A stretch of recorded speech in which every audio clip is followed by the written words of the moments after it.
மாண்புமிகு தமிழ்நாடு முதலமைச்சருடைய ஆணைக்கிணங்க துணை முதலமைச்சருடைய வழிகாட்டுதலோடு புகழ்பெற்ற மாவட்டமாம் தஞ்சை மாவட்டத்தில் 71வது அனைத்திந்திய கூட்டுறவு வார விழா மாவட்ட அளவில் நடைபெற்று போட்டிகளில் வெற்றி பெற்ற மாணவ மாணவர்களுக்கு பரிசளிப்பும் நலத்திட்ட உதவிகள் வழங்குகிற விழாவும் கூட்டுறவுத்துறையில் சிறப்பாக பணியாற்றிய கூட்டுறவு சங்கங்களை பாராட்டி நற்சான்று பத்திரம் மற்றும் பாராட்டு கேடயம் வழங்குகிற விழாவும் இனிதே நிறைவுற்றிருக்கிறது.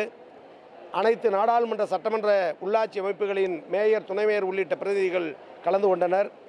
மாவட்ட ஆட்சித்தலைவர் மிக சிறப்பாக விழாவை ஏற்பாடு செய்திருந்தார். கூட்டுறவுத்துறை அதிகாரிகள் அனைத்து பயனாளிகளும் வரவழைத்திருந்தனர்.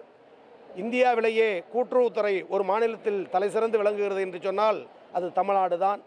மருத்துவத்தில் முதலிடம் தமிழ்நாடு, கல்வியில் முதலிடம் தமிழ்நாடு, உடற்பயிற்சி கல்வியில் முதலிடம் தமிழ்நாடு, அதேபோல் கூட்டுறவுத்துறையிலும் தமிழ்நாடு முதலிடம் என்ற நிலையில் பல்வேறான சலுகைகளை மக்களுக்கு வழங்கி வந்த தலைவர் அன்பு தலைவர் டாக்டர் கலைஞர் அவர்கள்.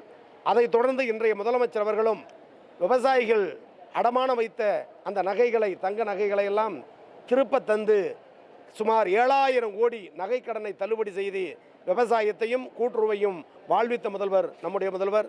துணை முதல்வர்கள் செல்லுகிற இடங்களிலெல்லாம் மகளிர் சுய உதவி குழுக்களுக்கு சுமார் 2800 கோடி ரூபாய் இதுவரை தள்ளுபடி செய்து மேன்மைப்படுத்தி கூட்டுறவுத்துறையும் பொதுமக்களையும் பயனடை வைத்திருக்கிறார். தள்ளுபடி என்று சொல்லுகிற வார்த்தை கூட்டுறவு சங்கத்தை நட்டப்படுத்துவதல்ல, அரசின் பல்வேறு வருமானங்களை கூட்டுறவுத்துறைக்கு தந்து அதன் மூலம் கூட்டுறவு சங்கமும் தலையிருக்க வேண்டும், அதனுடைய அங்கத்தினரும் பயனடைய வேண்டும் என்ற சிறப்பான முறையில் பெற்று விழா நடந்தேறி இருக்கிறது. மேன்மேலும் பல வரவுகள் புது திட்டங்களை தர இருக்கிற முதலமைச்சருக்கு தஞ்சை மாவட்ட மக்களின் சார்பில், அனைத்து மக்கள் சார்பில் மனமார்ந்த நன்றியை தெரிவித்துக் கொள்கிறேன். நன்றி, வணக்கம். இந்த ஆண்டு பயிர்க்கடன் சுமார் 300 கோடி ரூபாய்க்கு மேலாக வரவு வைக்கப்பட்டு வழங்கப்பட்டுள்ளது. ஒரு சில இடங்களில் பழைய கடன்கள் வரவு வைக்கப்படாத நிலை இருந்தாலும் புதியதாக சேர்ந்த உறுப்பினர்களுக்கும் கடனை அடைத்து முடித்தவர்களுக்கும் முழுமையாக கொடுப்பதற்கு முழு முயற்சி எடுப்ப நிலையில் கூட்டுறவு சங்கமும் மாவட்ட நிர்வாகமும் தமிழக அரசும் இணைந்து பணியாற்றுகிறது. நன்றி, வணக்கம்.